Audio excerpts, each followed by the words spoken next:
Eccoci qua ragazzi, buongiorno a tutti, bentornati sul canale. Le ultime in casa Napoli per quanto riguarda Lobotka, tornato disponibile ma forse non dal primo minuto, contro l'Inter. Un pensierino che il presidente esprime su Twitter verso i tifosi per quanto riguarda la situazione in casa Napoli, e andiamo a vedere cosa sta succedendo per quanto riguarda Manolas, Napoli indagato e tutto questo polverone che stanno alzando al momento. Per niente, fatemi sapere la vostra qui sotto nei commenti, mi raccomando.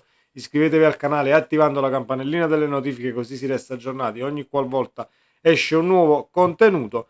E partiamo dalla situazione Lobotka, perché ci sono delle cose che non vanno proprio giù e non devono andare giù, assolutamente no.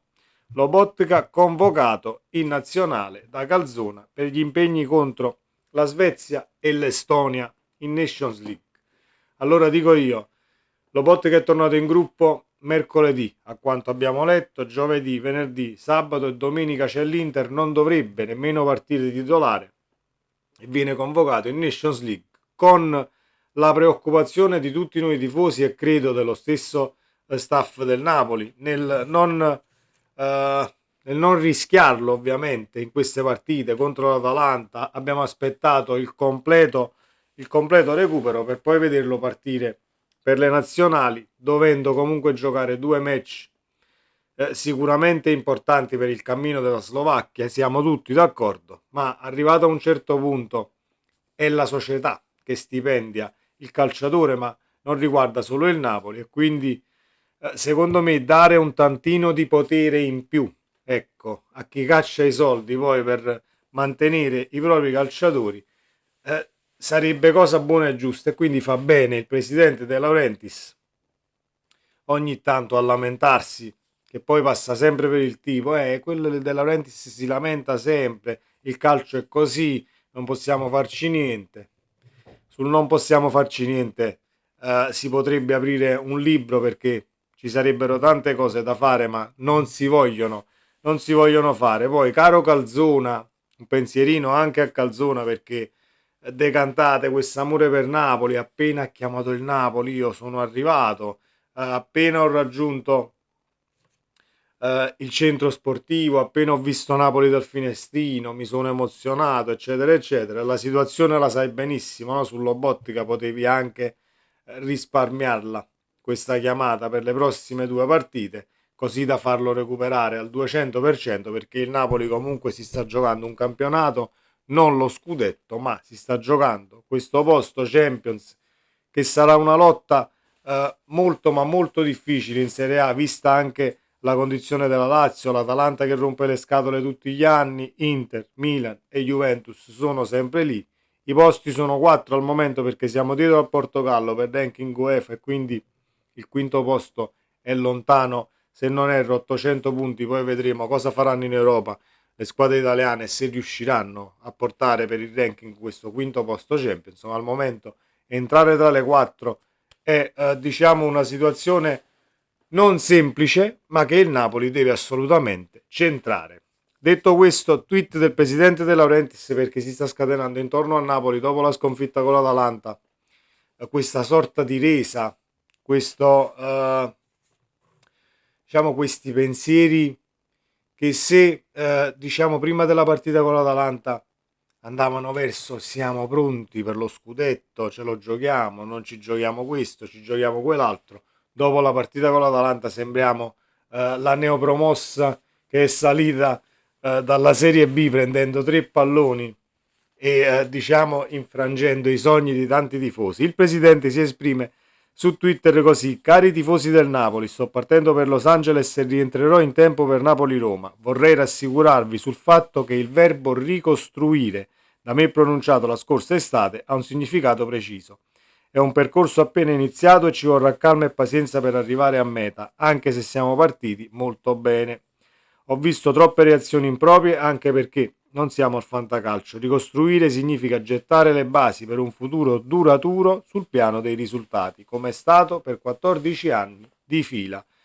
Il presidente ovviamente per lavoro non ci sarà prima della Roma, e ci tenevo ovviamente De Laurentiis a mantenere questo rapporto con i tifosi in questo momento dove, a quanto ho letto ieri sono vuote anche le transegne a Castelvolturno e quindi il tifoso del Napoli si è girato completamente dal tantissimo amore, autografi, non puoi uscire dal centro sportivo dopo l'allenamento allo svuotare completamente appunto in quel di Castelvolturno senza aspettare i calciatori all'uscita.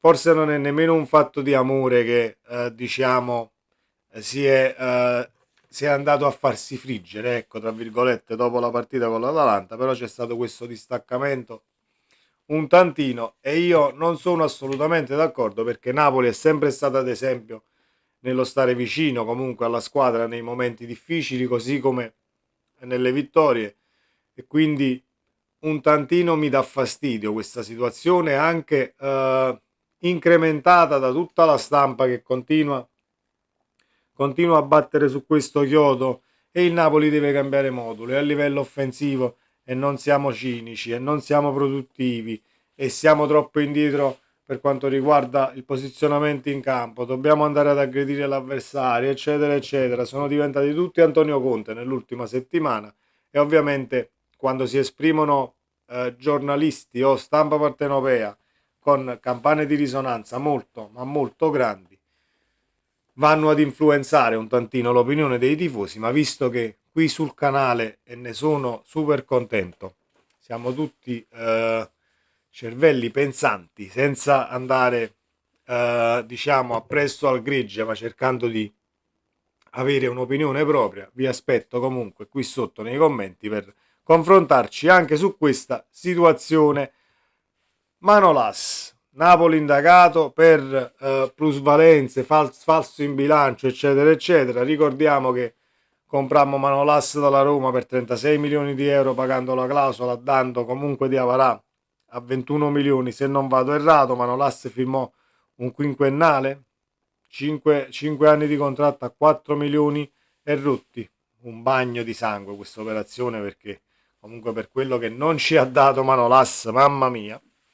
Comunque il Napoli, dalle parole di Fulgeri, l'avvocato di De Laurentiis e anche da addetti ai lavori per quanto riguarda la giustizia sportiva, è molto tranquillo, chiederanno gli atti, valuteranno ovviamente il da farsi e andranno a deporre senza tirarsi indietro, senza scappare come hanno fatto altre società nel recente passato. Punto primo. Punto secondo, il Napoli non è quotato in borsa, quindi non seguite quei discorsi penalizzazione, ci tolgono questo, ci tolgono quell'altro, ci daranno filo da torcere, ci saranno sanzioni per quanto riguarda il Napoli. Potrebbero arrivare sanzioni, forse monetarie nel caso, ecco, nel caso dovessero esserci irregolarità nell'operazione Manolassi. Io sono assolutamente tranquillo e non credo che ci sia nulla di irregolare perché il Napoli è sempre stato molto attento a queste situazioni e poi il giorno che De Laurentiis e il Napoli faranno qualche cazzata dal punto di vista economico per quanto riguarda la gestione della società, allora state tranquilli che sarà finito il calcio per quanto riguarda il business che poi diciamo c'è intorno. Il Napoli è sempre stato molto ma molto preciso. Ovviamente quando compri un calciatore si è sempre in due, c'è il Napoli e c'è l'altra società. A me l'unica cosa che può, ecco, forse darmi qualche pensierino è la presidenza di quella Roma. C'era comunque Pallotta, forse qualche cosa da colmare, così come fu l'operazione Osimhen, perché il presidente del Napoli l'ha sempre detto, comunque siamo stati scagionati anche lì, o meglio, non c'è niente nella situazione Osimhen perché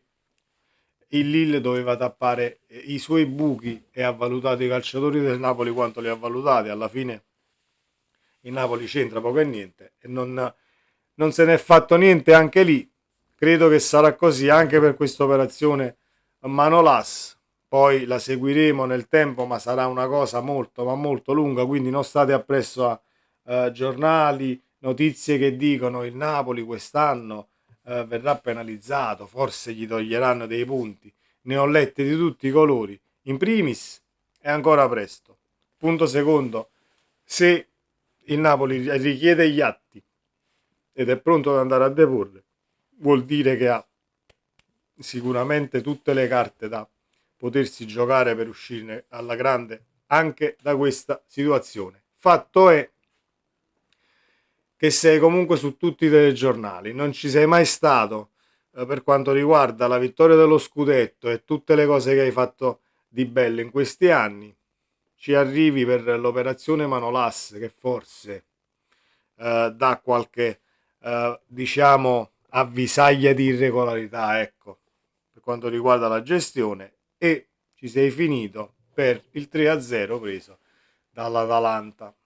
È una cosa normalissima e noi ne prendiamo atto.